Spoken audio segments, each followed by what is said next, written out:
So yan mga ka-DIY, no? So nasira yung ating DC motor controller, no? Kasi nag-short po siya. So pag nag-short na ganun, delikado po, no? So ito, kumuha ulit ako sa ating dyan sa basket tsaka sa comment section, no? Ng ating DC, no? DC controller or DC motor controller. So ayan, kumuha tayo ulit dyan and then ilalagay natin doon, no? Ilalagay natin doon. So ayan, ilalagay natin dyan kasi kailangan nga po natin palitan pang kuan natin dito sa ating pang calibrate natin, no? Para malaman natin kung mag-automatic yung LBD sa mismong controller.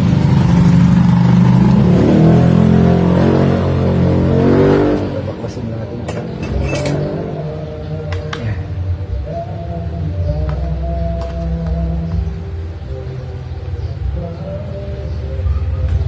Baklasin natin.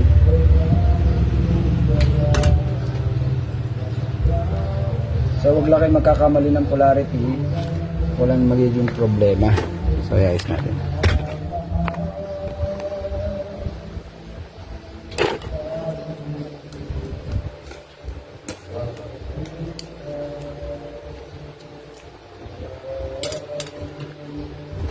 So maraming beses na po tayo nakasira, no? Kasi hindi natin napapatay dun sa mismong kanya. Sa mismong switch. Kasi may switch dito eh.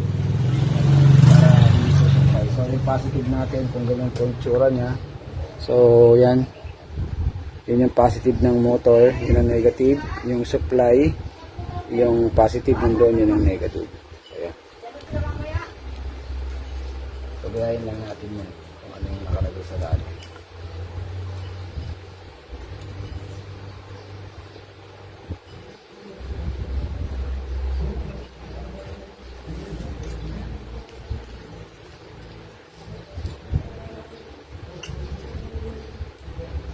Kasi nung may bumili sa atin ng 6,000 watts na solar setup, napag-spark ko.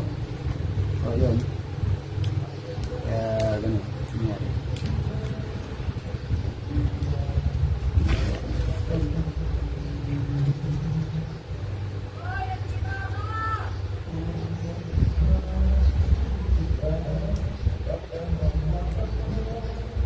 Yung napakainit guys.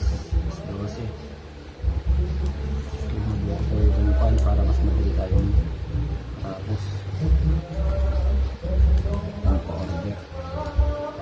Kaya yun lang mga ka-DIY, no?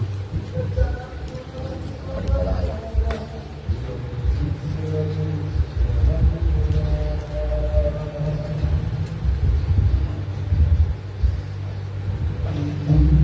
Huwag lang silang magdidikit.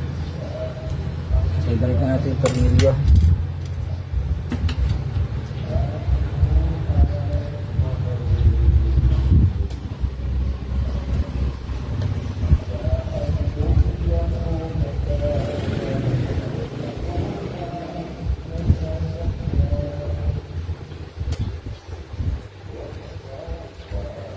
Ayan. So, ayan dito yung switch niya para mag-supply doon.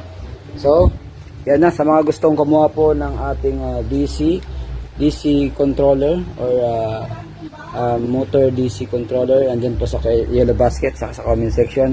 Check out na kayo guys. Thank you.